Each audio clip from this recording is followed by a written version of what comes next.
Good morning, students. Welcome back to you BA first semester in English class. In today's class, I am going to discuss about short story. बेटा आज के class में हम आपको बताएंगे short story क्या होती है और इसमें कौन कौन से मेन पॉइंट्स होते हैं जिसके on behalf of that short story आपकी लिखी जाती है। सबसे पहले तो बेटा ये समझिए शॉर्ट स्टोरी क्या होती है। A short story is a brief work of fiction. Fiction क्या होता है? फिक्शन एक लॉन्ग नैरेटिव वर्क होता है जो कि गद्य की एक विधा होती है। Short story is also type of गद्य का जो वर्क होता है उसका उसी का एक टाइप होता है जिसमें कि ब्रीफ एक छोटा सा पार्ट होता है वर्क का that tells a complete story, जिसमें कि आपकी स्टोरी कंप्लीट हो जाती है। जो फिक्शन होती है वो हमारी बहुत लंबी स्टोरी होती है, वो थोड़े से भी कंप्लीट नहीं होती है, उसके लिए काफी मोटी बुक्स होती हैं और काफी लंबी कहानी चलती है। लेकिन शॉर्ट स्टोरी में क्या होता है, छोटी सी ही होती है, मतलब उसका you can say concise work होता है, कंप्लीट स्टोरी होती है। उसमें भी इन अ फ्यू पेजेस, कुछ ही पेजेस में focusing on one main idea, जो कि केवल किस पर फोकस करती है, जिसमें सिंपल सा एक मेन आइडिया होता है, या फिर एक इवेंट होता है, या फिर एक कैरेक्टर के आसपास ही घूम रही होती है। इसमें होंगे तो दो तीन कैरेक्टर, लेकिन ये फोकस केवल वन पर ही करेगी। ये वन डे या टू डे की जितनी भी स्टोरी होती है बहुत छोटे भी इवेंट में उस डे की डिस्क्रिप्शन जो भी होती है उनको समराइज करती है। तो ये हमारी कंप्लीट स्टोरी हो जाती है। इसमें बेटा कौन कौन से मेन पॉइंट्स की जरूरत होती है वो देखिएगा। आपका एक तो होता है टाइटल, सबसे पहले हमें इसका टाइटल सोचना पड़ता है, इसका टाइटल हमको क्या रखना है। सेकेंड आपका होता है कैरेक्टर, कैरेक्टर हम कैसे सिलेक्ट करें, किस तरह का कैरेक्टर है। इसके बाद सेटिंग, सेटिंग में बेटा ये देखा जाता है ये कहाँ का सीन लिया जा रहा है, कौन सा सीन है, मतलब आपका वेदर के हिसाब से क्या सीन है, या फिर आपका कह सकते हैं हम किस लोकेशन का है, हिल स्टेशन का है, प्लेन का है, या फिर कहाँ का दे रहे हैं। इस तरह की जो भी सेटिंग होती है उसमें बनाई जाती है। इसके बाद आपका आता है प्लॉट।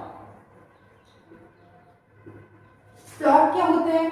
प्लॉट बेटा इसमें जो मेन देखा जाए तो on behalf of that the sequence of the event, जिसके बेस पर पूरी स्टोरी चलती है उसको हम प्लॉट कहते हैं। देखिए प्लॉट का ये आपका डायग्राम होता है जिसमें यहां से बिगनिंग होती है स्टोरी की, ये राइज ऑफ एक्शन होता है,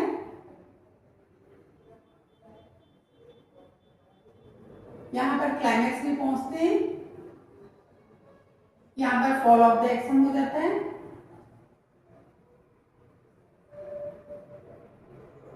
ठीक, यहां पर फिर से रिसोल्यूशन होता है स्टार्ट। ठीक है, प्लॉट। फिर इसके बाद हमारा आता है क्या, कॉन्फ्लिक्ट। देखिए जब भी कोई स्टोरी चलती तो उसमें कुछ ना कुछ तो प्रॉब्लम चल ही रही होती है ना, जिसके बिहाफ पे आपकी जो स्टोरी है वो डेवलप की जाती है। ठीक है, तो ये कॉन्फ्लिक्ट क्या होता है, कोई भी स्ट्रगल जो कि स्टोरी में दिखाया जा रहा होता है। इसके बाद आपका आता है थीम, जो उसकी विषय वस्तु होती है आपकी स्टोरी की, उसका इसमें लिया जाता है। Point of view,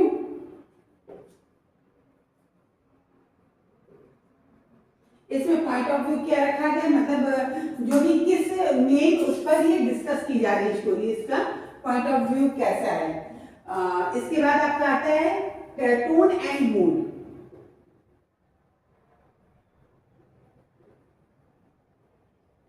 tone and mood आपको ये बताता है कि हम किस वे में स्टोरी चल रही है, कैरेक्टर का मूड कैसा है, किस तरह की, मतलब एक हैप्पीनेस स्टोरी है, सैड स्टोरी हो रही है, इस तरह की जो इसमें आपको हिंट्स मिल जाए। इसके बाद आपका आता है क्लाइमैक्स,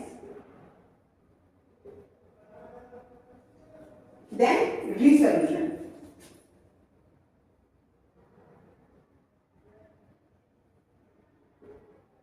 जैसा हमने डायग्राम में बताया क्लाइमैक्स होता है, उसके बाद जब सब कुछ खत्म हो जाता है उसके बाद फिर से जब कोई भी चीज खराब हो जाती है या कुछ वैसा हो जाता है जहाँ पे जिसकी एंडिंग हो जाती है, उसके बाद फिर से वो बिगनिंग कर दी जाती है स्टार्टिंग में, वो हमारा सोल्यूशन के रह जाता है। तो ये बेटा इसके 10 मेन पॉइंट्स थे।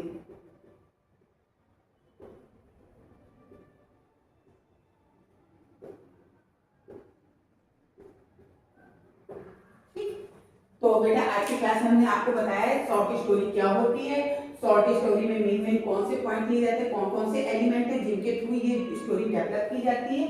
ओके, आज की क्लास में इतना ही। Thank you, have a nice day. I will meet you in next class with next topic.